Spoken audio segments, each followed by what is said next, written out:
మిత్రుల కామెంట్స్ జరుగుతాం. తీన్మార్ మల్లన్న తోటి బొచ్చు కూడా కాదు. ఒక మిత్రుడు పెట్టిండు, తీన్మార్ మల్లన్న తోటి బొచ్చు కూడా కాదు, వానితో బొచ్చు కూడా కాదని పెట్టిండు. నిజమే, వానితో అయితే ఏం కాదు. ఇక గుడ్ మార్నింగ్ ప్రవీణ్ అన్న, తీన్మార్ మల్లి అని ఓ ఆట ఆడుకోవాలన్న ఆట కాదు వానితో మనం ఆడేది. మన అన్యాయాలను అక్రమాలను ఎప్పటికప్పుడు వివరించి చెప్పాలి. అది మనకు కావాల్సింది. వాడిని ఆడుకోవడమో వాని వ్యక్తిగత జీవితం మనకు అవసరం లేదు. కుక్క కంటే హీనమైనది మన వ్యక్తిగత జీవితం. కుక్క నైన్ నన్ను మెతుకులైతే విశ్వాసంగా ఉంటాడు, వాడు అట్లా కాదు.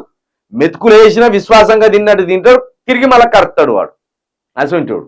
ఇది పక్కన పెడితే ప్రవీణ్ అన్న గుడ్ మార్నింగ్, జై తెలంగాణ, జై కేసీఆర్ అన్న. మీ మేనబామారిది తీన్మార్ మల్లి గారిని, రవిప్రకాష్ గారిని, ఆంధ్రజ్యోతి రాధాకృష్ణ గారిని బాగా దంచుకో. ఈ 5 అయితే తెలంగాణకు పట్టిన శనే వీళ్ళు. తెలంగాణ ప్రజల గోసలం కానీ, తెలంగాణ ప్రజల సమస్యలను కానీ ఏమాత్రం చూపించకుండా ప్రభుత్వం మోచేతి నీళ్లు తాగుతున్న దొంగలు ఈ 5. తీన్మార్ మల్లన్న జనాలను కానీ, సమాజాన్ని కానీ ఎన్ని రకాలుగా మోసం చేయాలని అనుకున్నాడు కానీ అన్ని రకాలుగా మోసం చేస్తూనే ఉన్నాడు. అయినా జనాలు మారడం లేదు. జాన్ కొంచెం తెలిసింది వాళ్ళకు, ఆల్రెడీ కొంచెం అర్థమైంది. ఎందుకంటే వాని వ్యూవర్షిప్ ఎప్పుడైతే తగ్గిందో 20,000, 25,000 మార్నింగ్ న్యూస్ చూసేది, ఇప్పుడు 5,000కు వచ్చింది. దాన్ని బట్టే మనం అర్థం చేసుకోవచ్చు ఈ ప్రజలలో వాని దొంగతనం స్పష్టంగా అర్థమైపోయింది.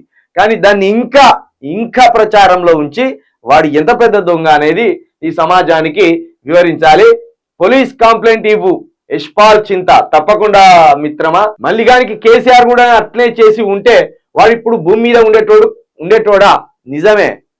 ఈ బీఆర్ఎస్ ప్రభుత్వం నిజంగా అప్పుడు ఉన్నప్పుడు అసలు వాడిని పట్టుకోలేదో, వాడిని అక్రమాలను బయట పెట్టలేదో ఇప్పటికి కొంత ఆశ్చర్యంగా కలిగిస్తుంది.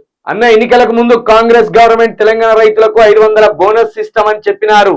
కానీ ఇప్పుడు సన్న రకానికి ఇస్తామంటున్నారు. ఇది ఒక రకంగా రైతులకు చాలా మోసం చేసినట్టే. జాన్ మోలా నిజమే. ఆల్రెడీ రైతులకు అర్థమైపోయింది కాంగ్రెస్ ప్రభుత్వం వాళ్ళని ఎట్లా వంచిస్తుంది అనేది. ప్రజలకు ఆల్రెడీ పోయింది. ఇక్కడ మన వ్యూవర్స్ కామెంట్స్ పెడుతున్నారంటే ఇది ప్రజలలో చర్చ జరుగుతుంది. కాంగ్రెస్ ప్రభుత్వం రైతులను నట్టేట ముంచిందనేది విషయము ప్రజలకు కూడా అర్థమైంది కాబట్టి ఇట్లా కామెంట్స్ రూపంలో వస్తున్నాయి. ఇక దీనికంటే ముందుగా మనము మార్నింగ్ న్యూస్ లోకి వెళ్దాం.